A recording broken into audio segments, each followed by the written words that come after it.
Bulaga! Mega love shoutout! Mga kaasam dyan, good morning, good afternoon, and good evening wherever you are. This is Awesome Robbie. Anyway, mga kaasam, I just woke up and I'm having my coffee today. And I'm thinking I don't have a partner of my coffee.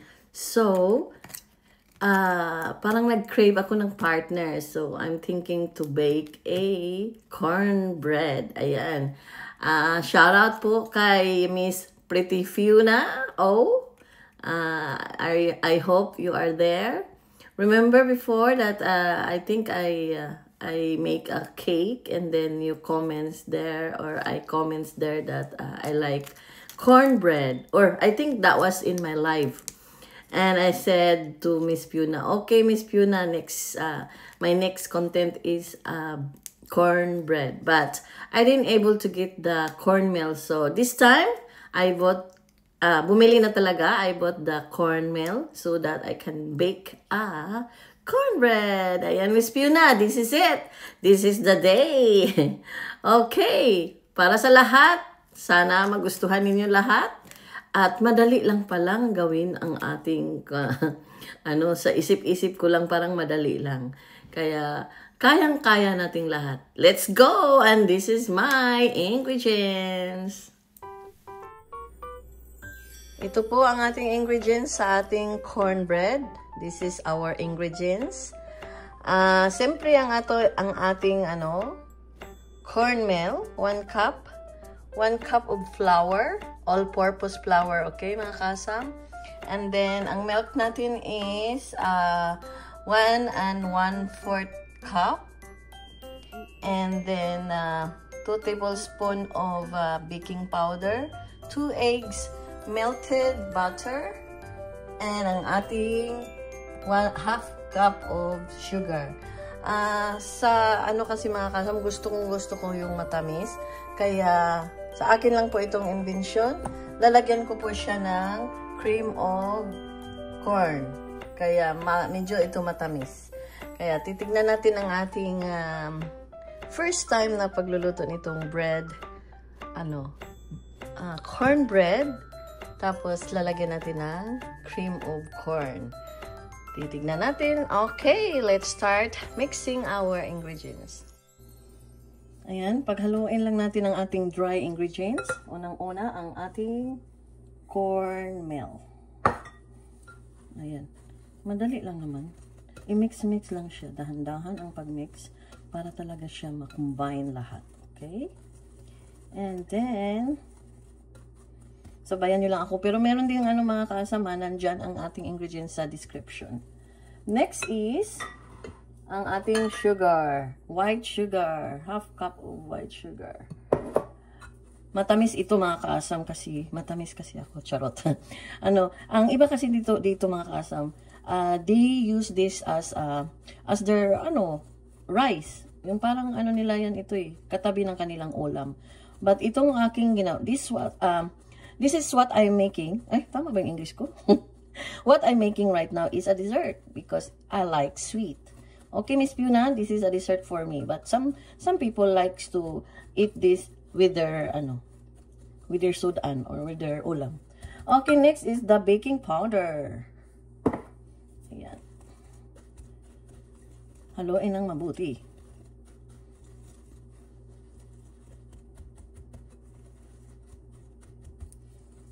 Next is egg.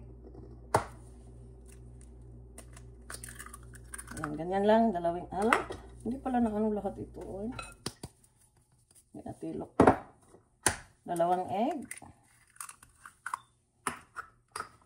Ako mga kasam, magmamadali ako nito dahil may date kami ni Maring Arlene. Birthday kasi niya. Okay, next is our milk para mabasa na sila lahat. Kung gusto nyo mga kaasam, masarap at malambot at saka mga kaasam, damihan nyo ng butter. Yun daw ang technique. Kasi ang corn, di ba, matigas? Though I like matigas in other way. Charot. But gusto ko pag dessert, may basa-basa. Charot. Okay, sunod natin ang ating melted butter, mga kaasam. Ayan lang. I-mix lang ng i-mix yan mga kaasam. Tapos na. Tapos, ang pinakahuli mga kaasam, ilalagay natin ang ating corn, cream of corn. Parang sweet corn siya mga kaasam. Tapos, tikman nga natin kung anong lasa. Matamis na. Hilaw pa naman. Kakalibangain ako nito. Ayan, tilukin lahat. And then, ayan, ito na ang last.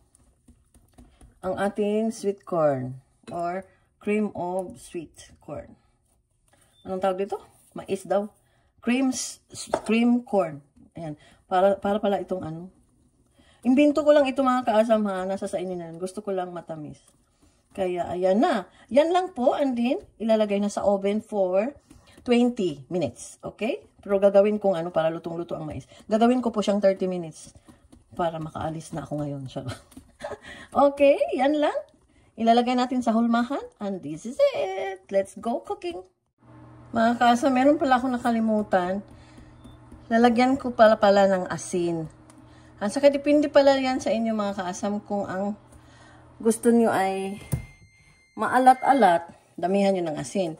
Pero since I want the sweet, so I just put a little bit of salt, okay? I'll just put a half teaspoon of salt, okay mga kaasam?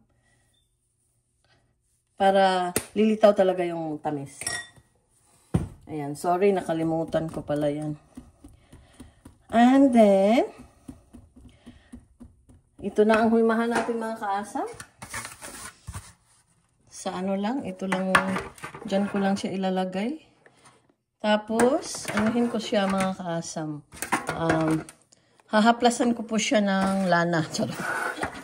Haplasan ko siya para hindi siya didikit ba ng butter. Yan, ito lang po ang melted butter mga kaasam. Para hindi siya didikit at saka mas lalo siyang buttery. Buttery. Ano ba yung English mo? Ayan. Papahiran lang natin siya ng butter. Or pwede rin namang oil kung wala kayong oil. Kung wala kayong dalawang talaga. Wala kayong butter, wala pa kayong oil. Kawawa naman, charot. Kawawa naman kayo. So, joke lang mga kasam. Gumawa talaga ako ng mga ano-ano nito mga kasam para masyadong mahaba naman itong content. Kung mabilis lang, di ba?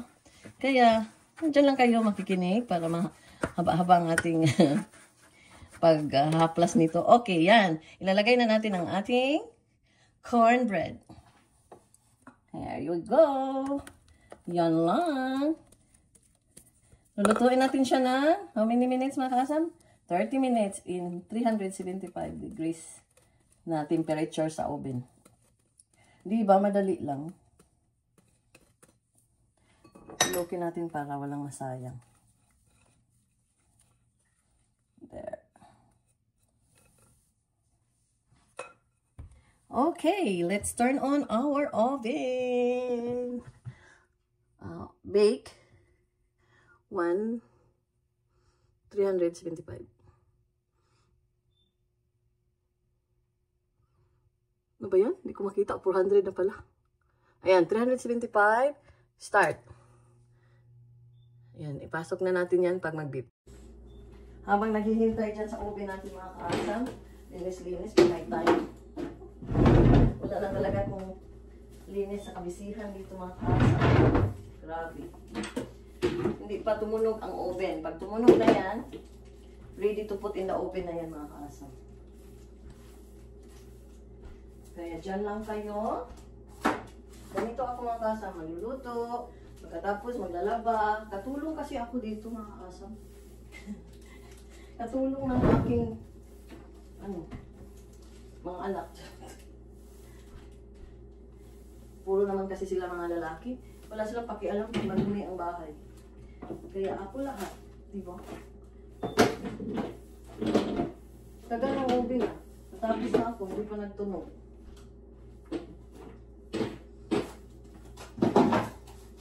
Yan lang ako dito mga kasam. Simpleng buhay sa Canada. Enjoy life pag may time. Ayan, 375 na. So, ilalagay na natin siya sa oven, mga kaasam.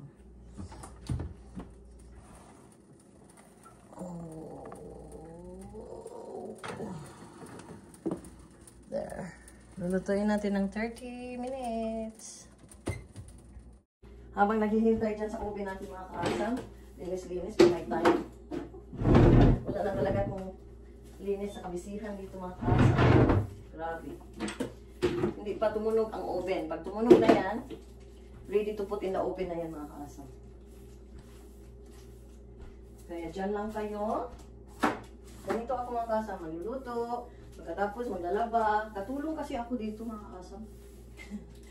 Katulong ng aking mga anak.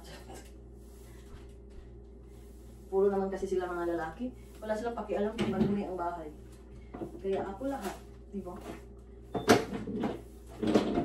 Tagal ng oven na. Natapos na ako, hindi pa nagtunog.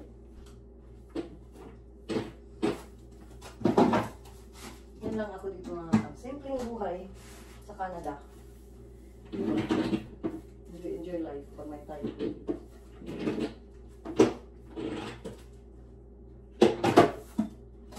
Ito yung bigas ko. Hindi man lang nilagay ang mga lalaki dito. Corn rice. Tagal ah. A few moments later. Ayan na, after 30 minutes na mga kasam, titignan natin ang ating bread. Bread, ano pala? Corn.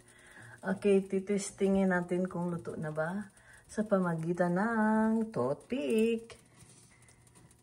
Ayan, wala nang dumikit mga kasam. That means it's cooked. Kaya, tanggalin na natin sa oven. Ayan mga kaasam, malambot na malambot, hihiwain natin. I-share natin kay Maring Arlene. Si Maring Arlene ang patikimin ko para siya ang magsasabi ng totoo. Okay mga kaasam, let's go na sa party namin ni Maring Arlene at kikitain ko na siya para mag-lunch date kami. Let's go! Papakainin ako. Ito, andito. Nagdala-tala ako ng kutsara. Yung maliit dyan, tikman mo. Ano yan? Cornbread, Mare. Ikaw muna ang model sa birthday mo. O, diba? Sabi ka ng totoo. Oh, masarap siya.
Miguel,